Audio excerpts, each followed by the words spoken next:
नमस्कार आप सभी को। तो स्वागत है आपका आज की इस क्लास में।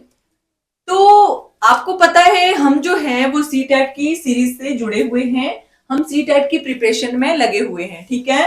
तो जुलाई 2025 की हम जो है वो प्रिपरेशन कर रहे हैं और ये प्रिपरेशन में क्लास नंबर 31 है, ठीक है। कितनी क्लास है ये? 31 नंबर की क्लास है, ठीक है। इसके पीछे 30 क्लासेस हो चुकी हैं एसएसटी से रिलेटेड। अगर आपने उन क्लासेस को नहीं देखा है तो प्लीज मेरे चैनल पर जाकर मैंने एक प्लेलिस्ट डाली हुई है। आप प्लीज शुरू से यानी कि क्लास 1 से इन क्लासेस को देखना शुरू करेंगे तो आपके लिए ये क्लासेस जो है वो बहुत ज्यादा बेनिफिशियल जो है वो रहने वाली हैं। अपने फ्रेंड्स के साथ भी इन क्लासेस को जरूर शेयर करें और अगर आपने अभी तक मेरे चैनल को सब्सक्राइब नहीं किया है तो प्लीज चैनल को भी जरूर सब्सक्राइब कर लें, ठीक है। क्योंकि ये चैनल जो है वो आपके लिए बहुत ज्यादा हेल्पफुल जो है वो रहने वाला है सी टेट की प्रिपरेशन के लिए, ठीक है। तो हम आज की क्लास जो है वो ज्यादा इंपॉर्टेंट रहने वाली है क्योंकि आपको पता है जो जियोग्राफी वाला पार्ट होता है एसएसटी वाले पार्ट में वो भी ज्यादा इंपॉर्टेंट होता है क्योंकि जियोग्राफी वाले पार्ट से भी बहुत सारे क्वेश्चन जो है वो हमें सी टेट के एग्जाम में देखने को मिलते हैं। तो आज का जो टॉपिक है उससे मैक्सिमम बहुत सारे क्वेश्चन जो है वो हर एग्जाम में आते हैं, ठीक है। तो सी टेट के हर एग्जाम में इस टॉपिक से रिलेटेड बहुत सारे क्वेश्चन जो है वो हमें एग्जाम में देखने को मिलते हैं। तो शुरू करते हैं हम आज की ये क्लास। आज की जो क्लास है ये बहुत ही ज्यादा इंपॉर्टेंट है। इसमें हम जो पृथ्वी की परतें हैं उनके बारे में जानेंगे, हम वायुमंडल की परतों के बारे में जानेंगे, हम वायुमंडल के बारे में और भी बहुत कुछ जो है वो पढ़ने वाले हैं कि यहाँ पे कौन सी गैस जो है वो कितनी % होती है, मतलब हर कुछ, ठीक है। तो जो भी क्वेश्चन बनते हैं उनको मैं आपके लिए लेके आई हूँ, ठीक है। एक तरह से पीवाईक्यू है। तो क्वेश्चन नंबर 1 से शुरू करते हैं। यहाँ पे पूछा गया है कि पृथ्वी की परतें कौन सी होती हैं, ठीक है। तो कई बार एग्जामिनर जो है वो इस प्रकार से क्वेश्चन पूछता है कि जो पृथ्वी की परतें हैं उसको आंतरिक से बाह्य क्रम में व्यवस्थित करे, या फिर आपसे कई बार ऐसे पूछा जाता है बाह्य से आंतरिक क्रम में व्यवस्थित करे। क्वेश्चन में आपको जो परतें हैं उनके नाम दे रखे होंगे तो आपने सही जो क्रम है वो बताना होता है, ठीक है। तो आज की जो क्वेश्चन है यहाँ पे परतें पूछी गई होती हैं। तो आपको पता है पृथ्वी की परतें जो होती हैं वो इस प्रकार से होती हैं। तो यहाँ पे हम जो परतें पढ़ रहे हैं ये अंदर से बाहर की तरफ हम पढ़ रहे हैं। तो सबसे अंदर वाली परत को कहा जाता है आंतरिक क्रोड, उसके बाद बाहरी क्रोड, उसके बाद मेंटल, उसके बाद परपटी जिसको हम भूपर्पटी भी कहते हैं, ठीक है। तो ये आपने याद रखना है, ठीक है। नेक्स्ट क्वेश्चन नंबर 2 आता है। इसमें पूछा गया है कि पृथ्वी की जो सबसे आंतरिक परत कौन सी हुई? आंतरिक क्रोड जो हुई, ठीक है। तो वो मुख्यतः बनी होती है, यानी कि क्वेश्चन में पूछने का मतलब ये है कि ये जो आंतरिक क्रोड है ये कैसे बनी होती है, ये किस मटेरियल से जो है वो बनी होती है। तो ये बनी होती है निक्कल एवं लोहे से, ठीक है। ये आपने याद रखना है, निक्कल एवं लोहे से आंतरिक क्रोड जो है वो बनी होती है। आगे है शैलों के प्रकार और उनके उदाहरण, ठीक है। तो एक तरफ शैलों के प्रकार दे रखे होंगे कि कौन कौन से शैल जो हैं वो हमारे हैं, और एक दूसरी तरफ उनके उदाहरण भी आपको पता होने चाहिए, ठीक है।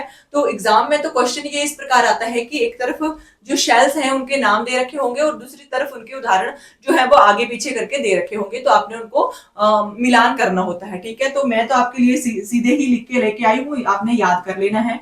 जो अंतर्भेदी आग्नेय शैल है उसका उदाहरण है ग्रेनाइट, ठीक है। तो यहाँ पे हमें एक क्वेश्चन और भी क्लियर हो जाता है कि कितने प्रकार की शैलें होती हैं। तो यहाँ पे हम 4 प्रकार की शैलों के बारे में पढ़ रहे हैं। तो अंतर्भेदी जो आग्नेय शैल है उसका उदाहरण है ग्रेनाइट। आगे आता है बहिर्भेदी आग्नेय शैल, उसका उदाहरण है बेसाल्ट।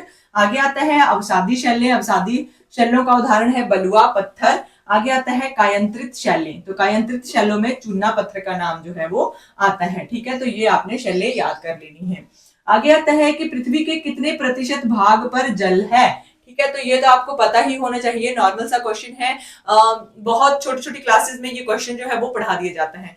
तो कितने % भाग पर जो है वो पृथ्वी के कितने प्रतिशत भाग पर जल है। तो हमने बहुत बार ये लाइन सुनी होगी कि पृथ्वी के आधे से ज्यादा भाग पर जल है, ठीक है।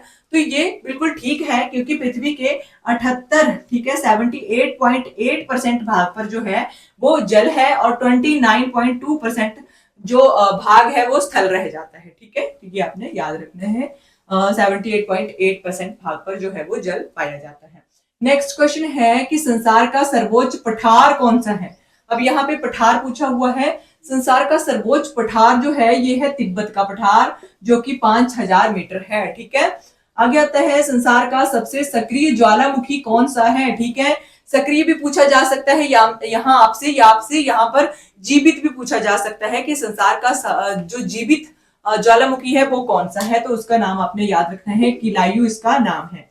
आगे है कि संसार का सर्वाधिक ऊंचाई पर, सबसे ऊंची जगह पर मृत ज्वालामुखी जो है वो कौन सा है। तो मृत ज्वालामुखी, ठीक है, ये है एकांकागुआ। ठीक है, एकांकागुआ का नाम आपने याद रखना है। 6,960 मीटर पर ये ऊंचा है। ठीक है, मृत ज्वालामुखी है। आगे नेक्स्ट क्वेश्चन है, जो वायुमंडल है इसमें कितनी परतें पाई जाती हैं। तो ये क्वेश्चन तो बहुत इंपॉर्टेंट है, बहुत बहुत बहुत इंपॉर्टेंट है, क्योंकि ये जो परतें हैं वायुमंडल की, इनसे रिलेटेड बहुत सारे क्वेश्चन एग्जाम में पूछे जाते हैं। तो आपको पता होना चाहिए वायुमंडल की 5 परतें हैं। तो ये जो 5 परतें हैं, इनमें हमसे सबसे पहले जो सबसे निचली परत आती है उसको क्षोभ मंडल कहा जाता है। आगे है समताप मंडल, उसके बाद मध्य मंडल, आयन मंडल और बाह्य मंडल। ठीक है, तो ये 5 परतें पाई जाती हैं। सबसे जो निचली परत है, यानी कि धरती से थोड़ी सी ऊपर जो वायुमंडल की परत है वो है क्षोभ मंडल, उसके ऊपर हम जाएंगे तो समताप मंडल, उसके ऊपर मध्य मंडल, उसके बाद आयन मंडल और उसके बाद बाह्य मंडल। ठीक है, तो ये 5 परतें आपने याद रखनी है। आगे पूछा गया है कि इन परतों से रिलेटेड कैसे क्वेश्चन बनते हैं, ये भी मैं आपको बताती हूँ। इस प्रकार से क्वेश्चन पूछा गया था एक एग्जाम में कि समस्त मौसमी परिवर्तन, यानी कि मौसमी परिवर्तन का मतलब क्या हुआ कि जैसे कि आंधी तूफान हो गया, जो भी वर्षा हो गई, ये जो जितने भी वायुमंडलीय मौसमी परिवर्तन जो होते हैं, ये वायुमंडल की कौन सी परत में होते हैं। ठीक है, तो सबसे निचली परत बताई मैंने आपको, क्षोभ मंडल, इसमें ही ये सभी वायुमंडलीय या मौसमी परिवर्तन जो है ये होते हैं। ठीक है, तो इसको एक तरह से परिवर्तन मंडल भी कहा जाता है। ठीक है, एक तरह से परिवर्तन परत भी कहा जाता है इसको। ठीक, क्योंकि इसमें जो मौसमी परिवर्तन है वो सभी इसी मंडल में होते हैं, वायुमंडल की इसी परत में, क्षोभ मंडल यानी कि सबसे निचली परत। ठीक है, तो सबसे निचली परत जो होती है क्षोभ मंडल, उसमें ही ये सभी प्रकार के परिवर्तन, मौसमी परिवर्तन जो है वो होते हैं, ये आपने याद रखना है।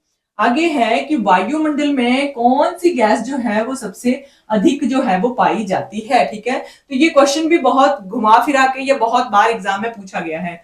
तो वायुमंडल में जो नाइट्रोजन है ये सबसे अधिक पाई जाती है। तो कई नाइट्रोजन का कई बार N2 भी लिखा होता है, तो ये भी आपने याद रखना है। नाइट्रोजन पूरा ना लिखा जाके इसकी जो फॉर्म है N2 वो भी लिखी गई होती है, पूछी गई होती है। तो नाइट्रोजन जो है वो वायुमंडल में कितने परसेंट पाई जाती है, यानी कि सबसे अधिक जो गैस पाई जाती है वो है नाइट्रोजन। ये कितनी है, 78.084। ठीक है, इतनी परसेंट ये गैस जो है वो वायुमंडल में पाई जाती है। ऑक्सीजन के बारे में आपसे पूछा जा सकता है कि वायुमंडल में ऑक्सीजन का प्रतिशत कितना है। तो ऑक्सीजन यानी कि O2 जो है ये कितनी पाई जाती है, ये है 20.99। ठीक है, आगे है कार्बन डाइऑक्साइड भी पूछी जा सकती है, 0.03%।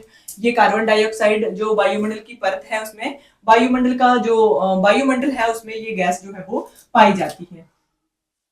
आगे क्वेश्चन है कि वायुमंडल में कि कौन से मंडल को ओजोन गैस जो है वो पाई जाती है। ओजोन गैस के बारे में आपने पढ़ा होगा। ओजोन गैस जो होती है वो सूर्य से आने वाली हानिकारक जो पैराबैंगनी किरणें होती हैं उनसे हमें बचाती है। ठीक है, तो ये ओजोन परत कौन से मंडल में पाई जाती है, यानी कि वायुमंडल की कौन सी परत में ये ओजोन गैस जो है वो पाई जाती है, कौन सी परत में पाई जाती है, ये पाई जाती है समताप मंडल, जो कि दूसरी परत है। क्षोभ मंडल के बाद दूसरे नंबर पर ये परत आती है, तो इसमें ओजोन गैस जो है वो पाई जाती है। आगे है कि वायुमंडल की कौन सी परत जो है वो वायुयान उड़ान के लिए आदर्श है। ठीक है, तो ऐसे भी पूछा जा सकता है आपसे कि हवाई जहाज जो उड़ाने के लिए सबसे उपयुक्त परत कौन सी है। ठीक है, तो सबसे उपयुक्त परत कौन सी है, सबसे पहले आ गई कौन सी, सबसे पहले आ गई हमारे पास मौसमी परिवर्तनों वाली। ठीक है, तो मौसमी परिवर्तन किसमें होते हैं, क्षोभ मंडल में।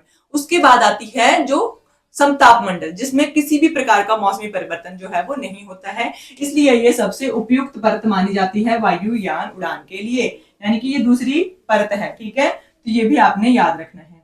यहाँ पे पूछा गया है कि वायुमंडल दाब को मापने के लिए किसका प्रयोग किया जाता है।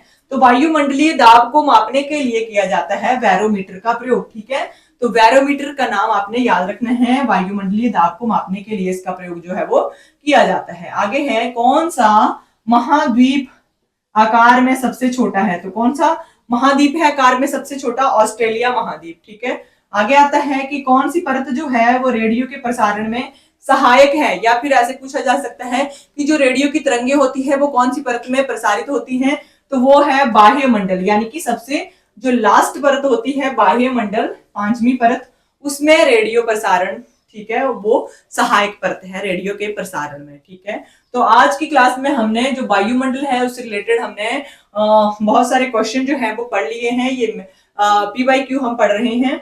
ठीक है, तो ये आपके लिए क्वेश्चन बहुत ज्यादा हेल्पफुल रहने वाले हैं। आपको ये क्लास कैसी लगती है आप प्लीज मुझे कमेंट करके जरूर बताएं। क्लास को लाइक भी जरूर करें, अपने फ्रेंड्स के साथ भी जरूर शेयर करें, और अगर आप चैनल पर नए आते हो तो प्लीज चैनल को भी जरूर सब्सक्राइब कर लें। तो आज की क्लास के लिए बस इतना ही। Thank you for watching.